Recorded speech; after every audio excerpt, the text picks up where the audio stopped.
Júlia Lely Soares, sou estudante do quarto semestre de Engenharia Química e desenvolvi o projeto Integração dos Parâmetros de Controle de um Reator Contínuo com a orientação da professora Rebeca, da área da Engenharia Química, e com a colaboração do professor Raimundo, da área da Engenharia Elétrica. Foi desenvolvido um sistema de baixo custo que integra o monitoramento e controle dos parâmetros de temperatura, pH, oxigênio dissolvido de um reator contínuo com reciclo. Utilizamos o Arduino Uno e outras ferramentas computacionais para integração. A eficiência do sistema foi verificada por meio da degradação do efluente. Partindo para a metodologia, o primeiro parâmetro a ser controlado foi a temperatura do sistema. Então, utilizamos o sensor módulo DS18B20, que mede a temperatura. Já para o pH, nós utilizamos o kit pH 4502, composto por uma sonda de conexão BNC, que nos permite fazer leituras de pH variando de 0 a 14. Em resumo, adotamos uma metodologia que utiliza diferentes tipos de bomba para garantir o adequado funcionamento do reator. O compressor de ar de aquário foi escolhido para fornecer oxigênio ao reator, enquanto as bombas peristálticas foram responsáveis por aplicar ácido base, realizar a recirculação do reator e receber o efluente. É isso, nós prosseguimos fazendo 1 litro de efluente simulado para a alimentação do reator. Utilizamos um balão volumétrico de 1 litro contendo os ingredientes como leite em pó desnatado, ácido nítrico, ácido fosfórico, hipoclorito de sódio, lauril octilsulfato e água destilada. Dessa forma, o lodo foi coletado e colocado no reator para aclimatação e recirculação contínua em 15 dias, com a troca diária de uma parte do efluente pela parte do efluente simulado.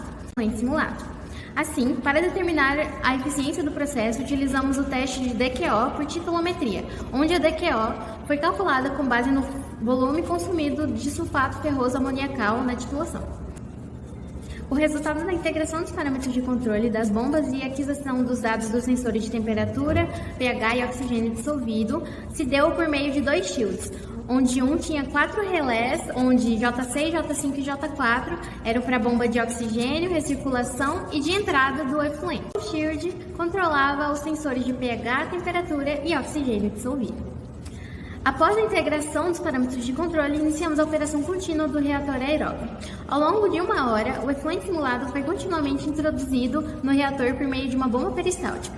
Essa adição foi cuidadosamente gerenciada para manter o nível desejado no reator, garantindo que o efluente já degradado fosse coletado na saída do reator, enquanto o lodo sedimentado retornava para manter a biomassa do reator. Monitorar a variação de temperatura do efluente durante essas 1 hora de ensaio do reator.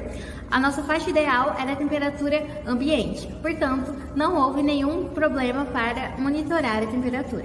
Já a variação do pH, é importante observar que os sensores de pH são sensíveis a variações nesses fatores e podem ser afetados por ruídos que interferem na leitura. Observamos que, embora o pH tenha permanecido na faixa estável, na faixa ideal, que é de 6,5 a 7,5 na maior parte do experimento, ocorreram picos significativos. Já na variação do oxigênio dissolvido, nossa faixa ideal era entre 5 mg e 6 mg por litro. Porém, após as primeiras leituras, descobrimos que o sensor de oxigênio dissolvido também era afetado por sensores próximos, resultando nos picos registrados. Para calcular a eficiência do processo, utilizamos a seguinte fórmula, onde alcançamos uma eficiência de 82,6%. Portanto, conclui-se que um sistema de baixo custo foi criado com sucesso para um reator aeróbio contínuo com recirculação. Esse sistema monitorou parâmetros-chave como pH, temperatura e oxigênio dissolvido em um tempo real utilizando o Arduino Uno, alcançando uma eficiência de 82,6% na degradação de matéria orgânica, medida pela determinação da demanda química de oxigênio, DQO.